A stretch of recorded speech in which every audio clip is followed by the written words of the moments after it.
Hi, and welcome to another episode of Athena Insights, a production sponsored by Village TV. This show, my name's Linda Murray, by the way, and this show is basically to benefit you because you get to listen to the knowledge, wisdom and experience of some industry experts to basically help accelerate your success and help you put your best stiletto forward. So today I am rapt to have the gorgeous, the fabulous, the dynamic Robi Mack.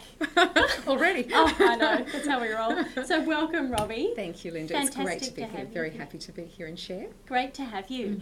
So look, Robi comes with a wealth of experience. She's been a keynote speaker and in the conference industry for nearly 20 years. I know she started when she was 3. Blush. Oh, yes. But also has done a range of other things, not the least of which is being a comedian and a clown doctor, entertainer, the list goes on.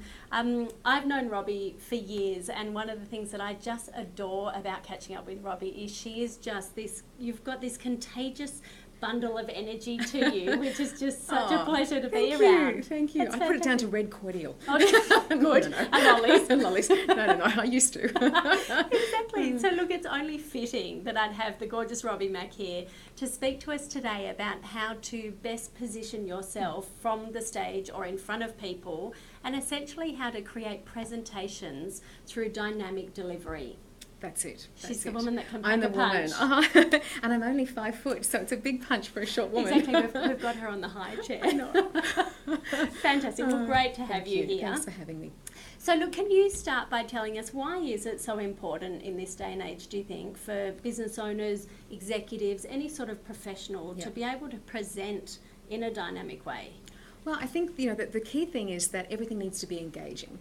If you're going to stand on stage, whether it's in front of a staff room or whether it's a conference, you can't afford just to be in bland land, because otherwise it's like, well, I can listen to the audio. So you have to give them visually something to look at, something to engage them, and that it's not just face and hand movements and body movements, but it's your energy that you bring to the stage. It's your intention of what you want to give. It's the fun that you have, your playfulness. I think there's so many times I've seen, when you're watching, I've done conferences, and the people out there, when they're listening, they give you their TV face, which is like this. And I've seen speakers speak with their TV face. They're like, good morning and thank you for having me here today. And you sort of go, oh my God. So, I think it's about bringing your personality to life so that people want to listen, people are engaged and therefore keen to hear about your services, your products and what you have to offer. It's so true. Did you just want a one-word answer then? No, that was perfect. Because we're probably inclined to think like newsreaders who we watch every day. Every day our whole lives since 6 o'clock, we watch these people speak like this and they have a certain note to their voice. And they're reading an auto cue, so it's very just stationary of what they do. And being news, obviously, it's more restricted. But you're right. I think that's probably the model that a lot of people use, as well as, whether they stay behind a lectern and then they're sort of like too frightened to leave it, and the grip of death. Yes, the grip of death. And as well, and the thing is, if you had a cup of coffee in a cafe, you'd be relaxed, you'd be more animated, you'd relax, you'd move. And I think, bringing that to your presentation, it's just bringing your personality, amplifying the aspect of playfulness of who you are. And obviously, if it's a serious topic, it still doesn't have to be deadpan. Serious topics can still have warmth. They can still be engaging. They can still touch a person, even if it's a serious subject matter. Which probably in terms of technical presentations need to even more. You've got to keep people awake and show up as all of you. And that's right. And whether if it is technical and it's a lot of download of information, which is obviously important with a lot of conferences and things like that, breaking the tension, whether it's with some humour, whether it's storytelling, whether it's activities, being able to chop and change and create a bit of a space where people can participate and not get tired and not switch off. Fantastic. So, mind you, I must say that my very first audience, I can share this, my very first audience, I had 4 people in the front row fall asleep. So that was the what not to do. Mind you, it was for a Probus club, so they were all about 70 plus, so maybe it was just their time. But it's like, okay, keep it going, keep it alive. Excellent. No, because I imagine, when we look at things like personal positioning, I think these days that is just so important. And so how you're showing up in front of people, it is about that authenticity and bringing your true energy, isn't it, to the table. If we want information, we can Google, we can YouTube. Read a book. We can find information information. Yeah, It's how you deliver it that makes it stick. The delivery is what makes it stick. It's what reaches in and touches you and makes a person respond.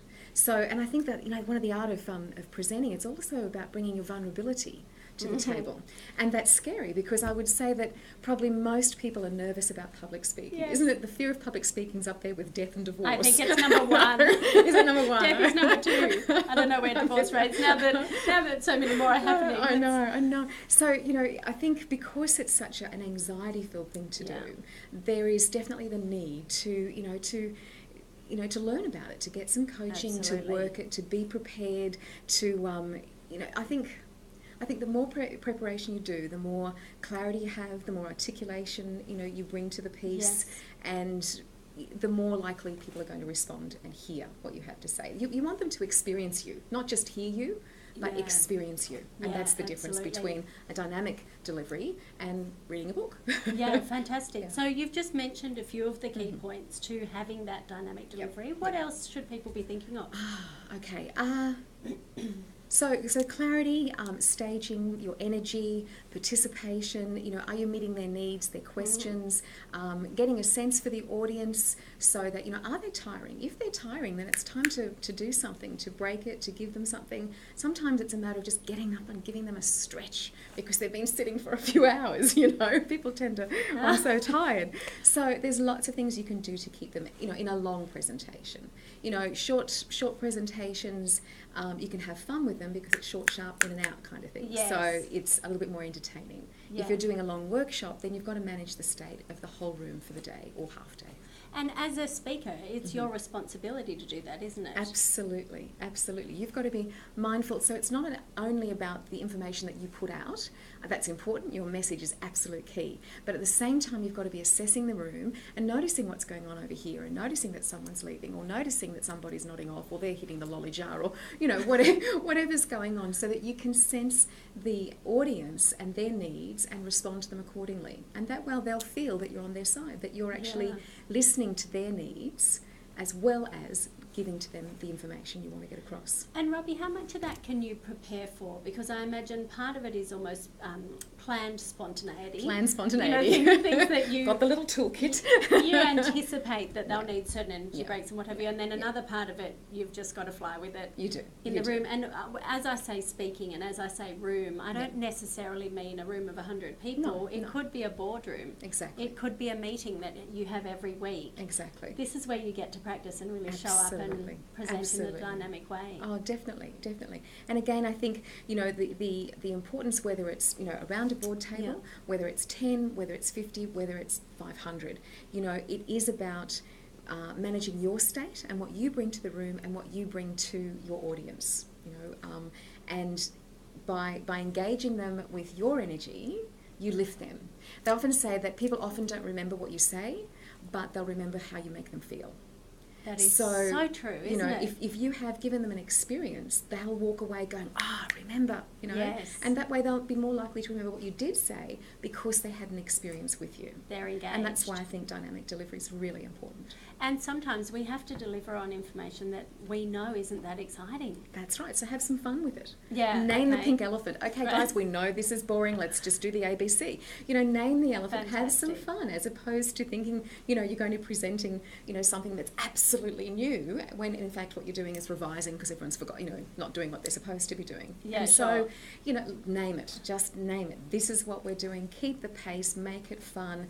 Whether you put some competition into it, whether you break them into teams, whether you get them to work, collaboratively together. Yeah. There's lots of ways. So it's really, where can I inject energy and creativity? Energy, creativity, in advance, isn't it? Definitely. As part of that preparation piece. And being able to be, as you say, spontaneous and improvise. I mean, improvising scares a lot of people. You're the master of improvising. I do, well, yes, working, part of my work is improvisation, and I did some workshops on improvisation. Mind you, it scared me senseless. It really did. I'm one of these people, I love to be prepared. I'm a well-rehearsed, well-prepared. If I have to do a show, in the old days, 5 shows a week, I will nail it every time, doing the same thing every time, in the same place every time, because I love preparation. But it all would have looked as if it was the only time you've ever said that. Totally. So going into impro was totally out of my comfort zone, which is why I did it. And I think public speaking is, in whatever form, about getting out of your comfort zone and getting comfortable with being uncomfortable. So it almost is a bit match fit. Yeah, definitely. Isn't it? Like Definitely. you're increasing your speaking or you're presenting fitness. Because I think of it like flight hours. Yeah. It's almost like the more time you spend in front of a room or in front of a camera, obviously right. the better you're going to get. The more runs on the board you can do. And if you can't do it in front of people, then you do it in the imagination of your own mind with the audience, and you deliver your speech prior. I'm always amazed at how many times people present for the first time with the audience on stage, and you're like, are you kidding?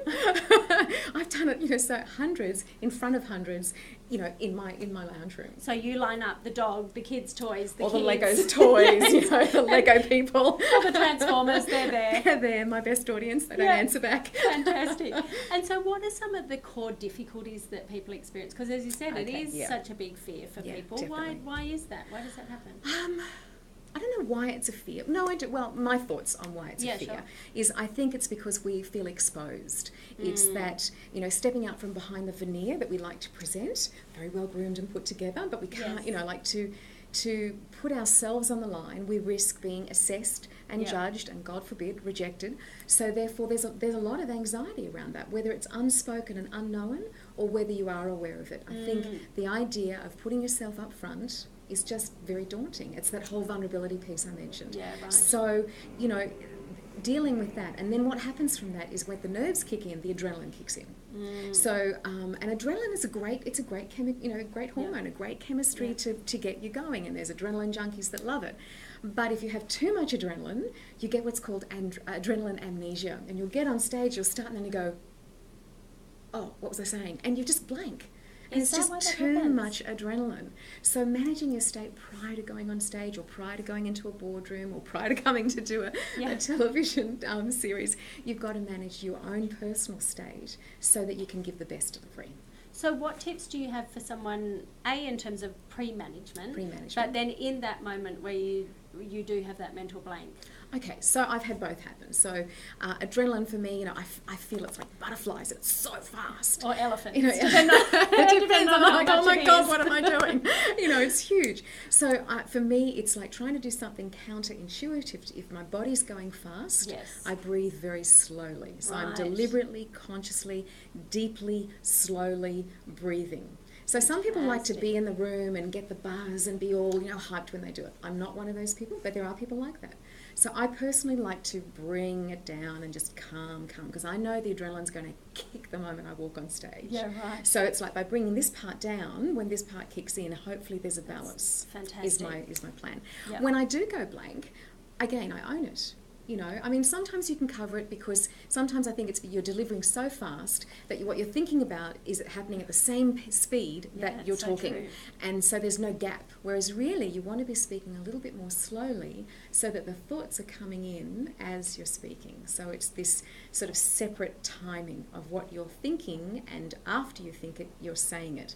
Not at the same time. Clever. So that's about slowing down. And we then, we can slow down, because I think we think on stage like we're speaking at a normal pace, but we're actually going like this because we're so excited. I'm going fast now. Because we get excited, right? It's not even necessarily nerves. That's right. Sometimes it's just the energy of excitement. You're amped to be there. That's right. And the whole power of the pause. Yeah. Just to create the space in the room or catch your breath. Totally. Letting people see you think, that's okay. Some people, they start and it's like pressing play and they're off and racing like a horse race until they get to the end and they stop. You can pause. You can I think pausing allows the people to hear what you've said and to respond. Yeah. When you say something, people are going, oh yeah, and if you keep talking over that, then they miss it and they don't catch up.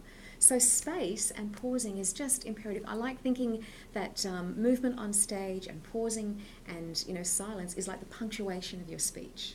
So whether it's a full stop, a comma, a sentence, a paragraph or a chapter, all those things can be crafted in to your dynamic delivery on stage. It's amazing how even though being in presenting mode is just a form of communication. It is, yep. How we don't seem to employ all the tips and tricks Yep. that we've known our whole lives, Yep. say in how we write, Yes. or as you said, how we communicate with friends over coffee. Yeah. For some reason, when we've got a group and it's a monologue, we change all the rules. It's like there's no rules, just do it. Yeah, get through it. Really, isn't it? It's just get through it a lot of the time. It is. Great. Yeah. So any other tools specifically that professionals really need to be employing in order to present in a dynamic delivery sense? Okay. And again, with that positioning in mind, so that they are putting their best stiletto forward. Their best stiletto forward. I love that. Being prepared head to toe, head to stiletto. Yes, exactly. Oh, now I've forgotten the question. There you go. About any other tools, because you've given us loads already. Okay. So if I go blank on stage, something like that, as tool. Sure. Okay. So I mean, obviously you have your notes, and it's okay to look at notes. Again, we have this sense that we have to be perfect, and we're not perfect. And if your audience sees that you're not perfect, that's okay. I think it's best to be polished than perfect. Yeah. I think it's best to be purposeful and not perfect. So if I am polished and purposeful, then tick the boxes, and it doesn't matter if I've gone, oh, hang on, I know there's something important for me to tell you. Oh yeah, there I am. And there we go. Off you move. I've seen a few perfect speakers who are, perfect from a textbook perspective, and they were actually disengaging in their perfection. Definitely, because there's a lack of humanity in it. There's a lack of personality in it. There's this structured stiffness to it. Yes, exactly. Yeah. So don't be perfect. Don't be The moral, perfect. be authentic. And I'm not perfect because I just left my phone on, and that's bound to come through. It there happens. you go. It happens. Fantastic. So any other tools that you would give in your years of experience and your words of wisdom? So preparation, rehearsal, energy management, before and post. Okay, People don't. interesting. Yeah. So when the adrenaline kicks on stage, or after a presentation, what happens if we get adrenal fatigue afterwards and we crash? Oh. And so if you're not aware of that, you'll sort of go, oh, gee, why do I feel so tired? Oh, I didn't do a good job, and you get all this doubt coming in. Okay. And what's happening is your chemistry's actually just going, oh, okay. Now we're coming right. down. And I used to literally, after working up and being prepared, and whether it was a huge group or whatever, there should be this enjoyment. There should be, yay, I nailed it. And there'd be this crash. I'm like, oh. So being aware that there's usually a down time to recover. It's not that you've done a bad job, it's just that you're in a recovery mode. So it's important to know that and not be hard on yourself. Yeah. In your diary. Absolutely. So if you know that you're doing a big presentation, exactly. block out. Next day is blocked out. I mean, if it's fly to another gig, then so be it. But I will always have some downtime afterwards, just to allow that reset. Yep. Because then I can up and go again. And I imagine if someone's doing a presentation to, say, their team, for example, even to have that downtime to recover from a physiology perspective, but also to reflect. What did I do well? What didn't go so well? What will I change next time we do this? Yeah. And I always give myself scores. I've talked to you about it. So I have 2 scores. So one is for my score of delivery. How well do I think I delivered? Right. 1 to 10. 10 being kicked it out of the park. Yeah. 2 going, oh my goodness, you should just stop 4 what you're doing. people in the front were asleep. Are asleep, yeah. Seriously reconsider your career choice. And then what I do is I give myself a score for how well it was received. Okay, so that would be the 4 people in the front potentially. Oh, yes, potentially. Although if the others were awake, it's okay. Yeah. So how it's received, because sometimes, we can be so critical about, oh, I missed that slide, or I pressed the clicker wrong, or I forgot that page, or I didn't tell them this, and we're so harsh on what we didn't do. Yeah. And then people come up to you afterwards and go, that was fantastic, I was so impressed, or that made the difference, or I had a light bulb moment, and you go, oh, really? So, you've got to allow that what you feel going this way can be different to what's being received that way. So 2 scores, how you deliver and how it's received. I love it. Fantastic. So much great content there. Pleasure. Thank you so much, My Robi. pleasure. And she is fantastic. I've used Robi as a Stagecraft coach myself when I've had big presentations to do, and the bits of gold that you gave me were definitely the bits that made it successful. Fantastic. So thank you so much for being here. My pleasure, Linda. Thank you for joining us for another episode of Athena Insights, and we'll see you again. Thank you.